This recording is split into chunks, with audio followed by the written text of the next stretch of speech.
வணக்கம் நண்பர்களே. நம்ம இப்போ பார்த்திங்கன்னா ராமேஸ்வரத்தில் இருக்கோம். ராமேஸ்வரத்துலேருந்து இப்போ அரிச்சல்முனை தனுஷ்கோடிக்கு போக போகிறோம். சரிங்களா? ஸோ இங்கே ராமேஸ்வரத்தில் அக்னி தீர்த்தத்தில் குளிச்சுட்டு சரிங்களா, ராமநாத சுவாமியை தரிசனம் பண்ணிவிட்டு இப்போ பார்த்தோம் அப்படின்னா நம்ம பஸ் ஏற போகிறோம். இந்த பஸ் பார்த்திங்கன்னா எந்த இடம் இருக்குன்னா, அந்த அக்னி தீர்த்தம் இருக்கு இல்லைங்களா, அந்த குளம், அந்த குளத்துக்கு பக்கத்துலேயே பஸ் நிற்கும். சரிங்களா? நீங்கள் மார்னிங் வந்தீங்க அப்படின்னா அந்த குளத்தாண்ட போயிட்டு ஏறிக்கிட்டு நீங்கள் போயிடலாம். அங்கேருந்து பார்த்திங்கன்னா ஒரு 20 கிலோமீட்டர் டிஸ்டன்ஸ் இருக்கும். சரிங்களா? 1 ஹவருக்கு ஒரு பஸ் இருக்கும். ரெகுலராக பஸ் இருக்காது, 1 ஹவருக்கு ஒரு பஸ் இருக்கும். வாங்க அடுத்தடுத்து கண்டினியூவாக பார்ப்போம் என்னென்ன இருக்குது அப்படின்றத எக்ஸ்ப்ளோர் பண்ணுவோம். அதுக்கு முன்னாடி நம்ம சேனலுக்கு இப்போ தான் ஃபஸ்ட் டைம் வர்றீங்க அப்படின்னா லைக் பண்ணுங்கள், கமெண்ட் பண்ணுங்கள், சப்ஸ்கிரைப் பண்ணுங்கள். அண்ட் தென் உங்கள் ஃப்ரெண்ட்ஸ் எல்லாத்துக்கும் இதை ஃபார்வர்ட் பண்ணுங்கள். ஏன்னா நிறைய பேர் பார்த்திங்கன்னா சப்ஸ்கிரைப் பண்ணாதவே பார்த்துட்ருக்கீங்க. ஸோ சப்ஸ்கிரைப் பண்ணிவிடுங்க.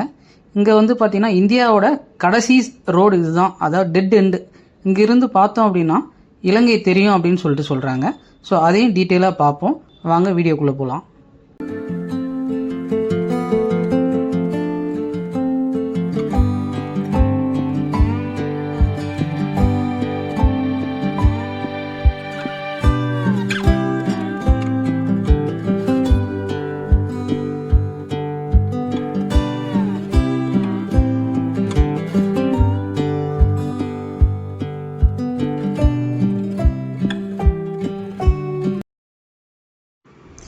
இங்கே பார்த்தீங்க அப்படின்னா நமக்கு தேவையான ஃப்ரூட்ஸ், ஸ்நாக்ஸ், நட்ஸ் எல்லாமே கடை போட்டு விற்றுட்ருப்பாங்க. இன்னும் கொஞ்சம் காஸ்ட்லி அதிகமாக இருக்கும், காசு அதிகமாக இருக்கும். ஏன் அப்படின்னு பார்த்தீங்கன்னா ராமேஸ்வரத்துலேருந்து இங்கே கொண்டு வந்து விற்கிறாங்க. அவங்களுக்கு டிரான்ஸ்போர்ட்டேஷன் காஸ்ட்டு அந்த மாதிரிலாம் இருக்குது. சரிங்களா? ஸோ உங்களுக்கு தேவையான ஸ்நாக்ஸ் எல்லாமே நீங்கள் கொண்டு வர்றீங்கன்னா அங்கேருந்தே கூட கொண்டு வந்துடுங்க, நீங்கள் காரில் அந்த மாதிரி வர்றீங்க அப்படின்னா. ஏன்னா அங்கே பார்த்தீங்கன்னா ஷேர் ஆட்டோவுக்கு 500 கேட்பாங்க. சரிங்களா? ஒரு குரூப் ஆஃப் பீப்புள் வர்றீங்க அப்படின்னா வந்து போகிறதுக்கு. ஸோ அதுக்காக தான் சொல்கிறேன். உங்களுக்கு தேவையான ஸ்நாக்ஸ் அண்ட் தென் ஃபுட்டு எல்லாமே எடுத்துகிட்டு வந்துடுங்க. ஆனால் ஃபுட்டு இங்கே நல்லாயிருக்கும், சீப் அண்ட் பெஸ்ட்டாக தான் இருக்கும். மண்டபம் ஸ்டாப்பில் நீங்கள் ஃபுட்டு சாப்பிட்லாம். மீன் குழம்பு, ப்ரான் அந்த மாதிரிலாம் இருக்கும், நல்லா டேஸ்ட்டாக தான் இருக்கும். இந்த அரிச்சல்முனை அப்படிங்கிறது இந்தியாவின் நிலப்பகுதியின் எல்லையாக ராமேஸ்வரத்திற்கு அருகில் உள்ள தனுஷ்கோடியின் கடைசி முனையாகும். அதாவது இந்தியாவோட டெட் எண்டு அப்படின்னு சொல்லுவாங்க இல்லையா, இந்தியாவோட கடைசி எண்டு இந்த தனுஷ்கோடியில் இருக்க அரிச்சல்முனை தான்.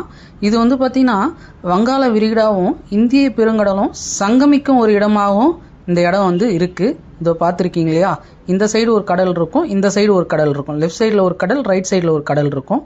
2 சைடு இருக்கிற கடலும் ஒன்றா சங்கமிக்கிற ஒரு இடம் தான் பார்த்திங்கன்னா இந்த அரிச்சல்முனை அப்படின்னு சொல்கிறாங்க.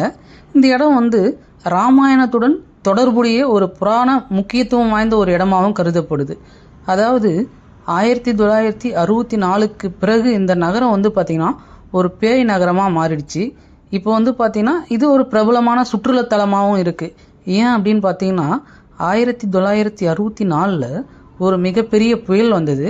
அந்த புயலில் சுமார் ஒரு 1800 பேரை பலி வாங்கி உயிரை காவு வாங்கிடுச்சு. அதாவது பார்த்திங்கன்னா ஒரு 1800 பேரோட கனவை செதைச்சிருச்சு.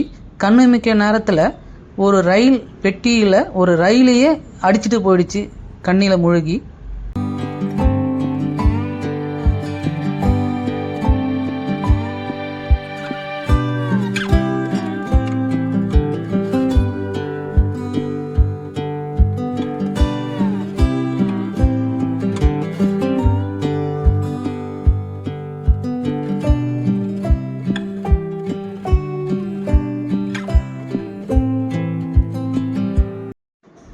இங்கே பண்டைய காலத்தில் வர்த்தகம் எப்படி பண்ணாங்க அப்படின்னு சொல்லிட்டு பார்ப்போம். இலங்கையிலிருந்து இந்தியாவுக்கு 1964க்கு முன்னாடி தனுஷ்கோடியிலிருந்து, அதாவது அரிச்சல்முனையிலிருந்து இந்தியா இலங்கை இடையான ஒரு முக்கியமான வர்த்தக மையமாக தான் அந்த இடம் இருந்திருக்கு. ரயில் நிலையம், துறைமுகம், சுங்கச்சாவடி போன்றவை அனைத்துமே இங்கே இருந்திருக்கு. இன்னொரு விஷயம் என்ன அப்படின்னு பார்த்தீங்கன்னா, இங்கிருந்து பார்த்தாலே நம்ம ஸ்ரீலங்காவில் இருக்க அந்த மலைப்பகுதி இருக்குது பார்த்தீங்களா, அது எல்லாமே தெரியும். இங்கிருந்து ஸ்ரீலங்காவுக்கு சுமார் ஒரு 18 கிலோமீட்டர் தான். ஸோ அதனால் இங்கிருந்து பார்த்தோம் அப்படின்னா நம்ம அந்த மலைப்பகுதி இருக்குது பார்த்தீங்களா, அந்த மலைப்பகுதியெலாம் இங்கிருந்து பார்த்தாலே தெரியும் அப்படின்னு சொல்லுவாங்க. அது எந்த மாதிரி டயத்தில் பார்த்தா தெரியும் அப்படின்னா, இந்த காலநிலை மாற்றம்னு சொல்லுவாங்க இல்லையா, அந்த வானத்தில் கிளியராக இருக்குது, எந்த ஒரு மேகம் அந்த மாதிரி எதுவுமே இல்லை, கிளியராக இருக்குது அப்படின்னா அந்த மாதிரி டயத்தில் நம்மளால் பார்க்க முடியும் அப்படின்னு சொல்லிட்டு சொல்கிறாங்க.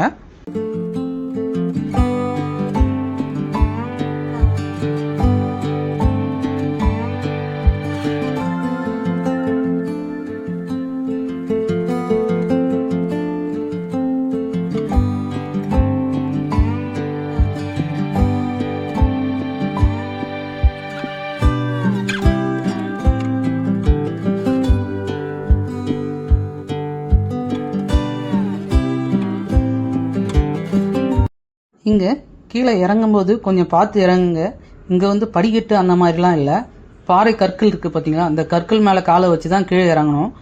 குழந்தைங்க பெண்கள் வந்து பார்த்தீங்கன்னா கொஞ்சம் சேஃப்டியாக இருங்க. ஏன்னா ஆண்கள் வந்து பார்த்தீங்கன்னா அப்படியே எகிரி குச்சி ஜம்ப் பண்ணி இறங்கிடுவாங்க கீழே. ஆனால் பெண்களும் குழந்தைங்களும் அப்படி பண்ண முடியாது. ஸோ யாருன்னா பக்கத்தில் இருந்தாங்கன்னா, அவங்களோட உறவினர்கள் யாருன்னா இருந்தாங்க அப்படின்னா அவங்க கையை பிடிச்சி மெதுவாக கீழே இறங்குங்க.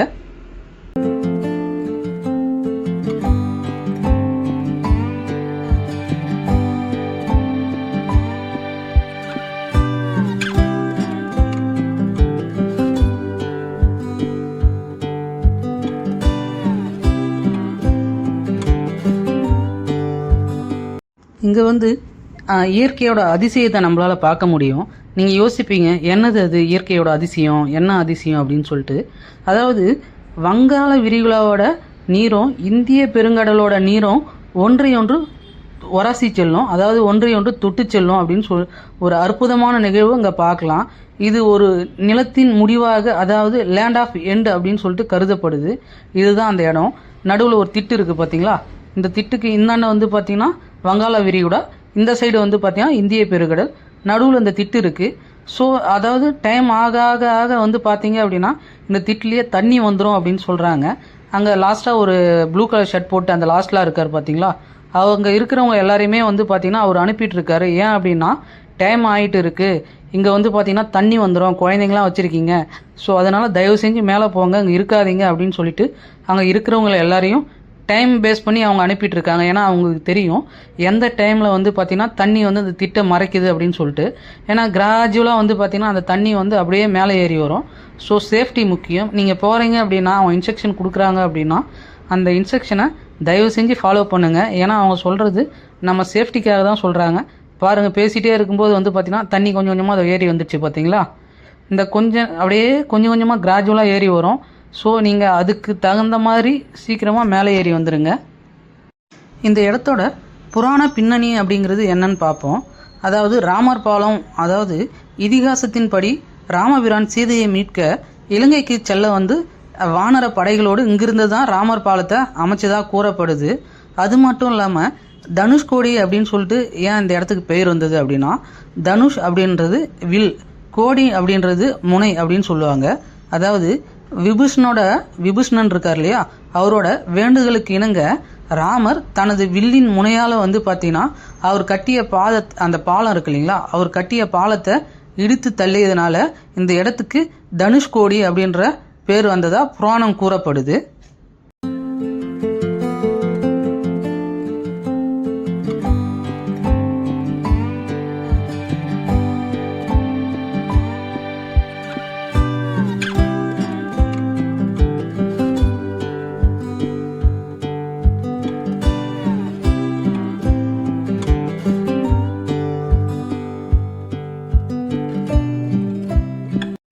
உங்கள் எல்லாருக்கும் ஒரு வேண்டுகோள் அப்படிங்கிறது என்ன அப்படின்னு பார்த்தீங்கன்னா, நீங்கள் ஒரு ட்ரிப்போ ஒரு ட்ராவலோ பண்ணுறீங்க அப்படின்னா ஒவ்வொரு ஊரில் இருந்தும் ஒரு மெமரபுளாக எதனா ஒன்று எடுத்துகிட்டு போங்க. ஃபார் எக்ஸாம்பிளாக வந்து பார்த்தீங்கன்னா நான் வந்து ஒரு ஃப்ரிட்ஜ் மேக்னெட் எடுத்தேன், சரிங்களா. அந்த மாதிரி உங்களுக்கு தேவையானது ஏதோ ஒன்று ஒரு மெமரபுளாக இதை எடுத்துக்கங்க. ஏன்னா மெமரிஸுங்கிறது நம்ம ட்ராவல் பண்ணும்போது அது நம்ம கூடயே இருக்கணும். ஏன்னா காசு கொடுத்தாலும் வாங்க முடியாத ஒன்று மெமரிஸ் தான். ஸோ அதுக்காக ஒரு மெமரபுளாக அந்த மாதிரி எதனா ஒரு விஷயத்தை நீங்கள் எடுத்துகிட்டு போய் வீட்டில் வச்சுக்கோங்க, சரிங்களா. ஸோ நம்ம இங்கே அரிச்சல் முனையை பார்த்துட்டோம். இப்போ அதுக்கு அடுத்து நம்ம போகிறது மண்டபம் அப்படின்னு சொல்லிட்டு தனுஷ்கோடியிலேருந்து ஒரு 6 கிலோமீட்டர் டிஸ்டன்ஸில் இருக்க ஒரு இடத்துக்கு தான் போக போகிறோம். வாங்க அப்படியே ட்ராவல் பண்ணிட்டு போவோம்.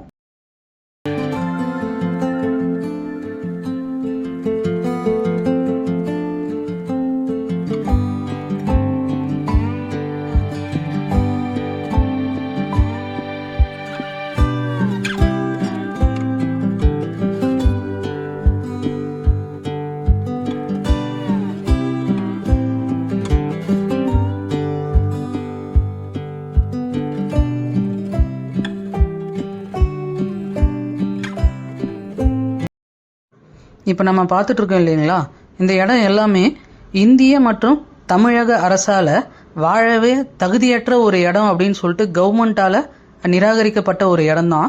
இந்த இடத்த இதுக்கு முன்னாடி 1963 வரைக்கும் அவ்வளோ ஃபேமஸான ஒன்று, இந்த இடத்துல இல்லாத எதுவுமே கிடையாது. அதாவது வந்து பார்த்திங்கன்னா ஹார்பர்லேருந்து, சுங்கச்சாவடியிலேருந்து, ரயில்வே ஸ்டேஷன்லேருந்து என்னென்ன வணிகம் செய்யறதுக்கு தேவையான இடம் என்னென்ன இருக்கோ ஆஃபீஸ், எல்லா ஆஃபீஸுமே அந்த இடம் இருந்தது. ஆனால் அந்த சொன்னா இல்லையா, டிசம்பர் 22, 1964 வந்த ஒரு சுனாமி போன்ற ஒரு புயலால் இங்கே இருந்த மொத்த நகரத்தையுமே திருப்பி வாரி போட்டுடுச்சு. அதாவது 1800 பேரோட உயிரை காவு வாங்கிடுச்சு. அப்போது அந்த நடந்த ஒரு சம்பவத்தில் மிஞ்சி இருக்கிற ஒரே ஒரு பில்டிங் அப்படிங்கிறது என்னன்னு பார்த்தோன்னா இந்த சர்ச்சு மட்டும்தான் மீதி இருக்குது. சரிங்களா, மீதி எல்லாமே தரையாக அடிச்சுட்டு போயிடுச்சு. அப்படின்லாம் சுவர் மட்டும்தான் இருக்கும். இங்கே வந்து பார்த்தீங்கன்னா சுற்றி ஒரு 3 பக்கம் சுவர் இருக்கும். மீதி எந்த இடத்துலையுமே சுவருங்கிறது இருக்காது. எல்லாமே இடித்து தள்ளி ஹாஸ்பிட்டல்லேருந்து ஸ்கூல்லேருந்து எல்லாத்தையுமே இடித்து தள்ளிட்டு கோர தாண்டவம் ஆடிட்டு போயிடுச்சு இயற்கை. அதுதான் ஒன்று. ஏன்னா இயற்கைக்கு முன்னாடி நான் பெரியவன் சிறியவன் ஏழை பணக்காரன் எதுவுமே தெரியாது, நல்லவன் கெட்டவன் எதுவுமே தெரியாது இல்லையா. எல்லாமே ஒன்றுன்றத இயற்கை காட்டிடுச்சு. இனிமேலாவது இருக்கிற வரைக்கும் மக்கள் எல்லாருமே ஒருத்தருக்கு ஒருத்தர் உதவி பண்ணி ஆறுதலாக இருந்து நீங்கள் முன்னேற மட்டும் போதாமல் இருக்கிற எல்லாரையும் சேர்த்து முன்னேறனா நாடு முன்னேறும், நம்மளும் முன்னேறுவோம். இதுதான் எனக்கு தெரிஞ்ச இங்கே வந்து நான் கற்றுக்கிட்ட ஒரு விஷயம் என்னன்னா இதுதான். நீங்களும் வாழ்க்கையில் எதனா ஒரு நல்ல விஷயத்தை கண்டுபிடிச்சி மற்றவங்களுக்கு இருக்கிற வரைக்கும் பயனுள்ளதாக வாழ்ந்துட்டு போவேன்னா பாருங்கள், திடீர்னு இந்த மாதிரி ஒரு சூழ்நிலை ஏற்படும் போது என்ன சாதிக்க போகிறோம்? எதுவுமே இல்லை. ஸோ எல்லாத்தையும் நம்ம வீடியோவில் பார்த்துட்டோம். அடுத்த வீடியோவில் சந்திக்கிறோம். இந்த வீடியோ பிடிச்சிருந்துன்னா சப்ஸ்கிரைப் பண்ணுங்கள், உங்கள் ஃப்ரெண்ட்ஸ் எல்லாத்துக்கும் ஃபார்வர்ட் பண்ணுங்கள். நன்றி.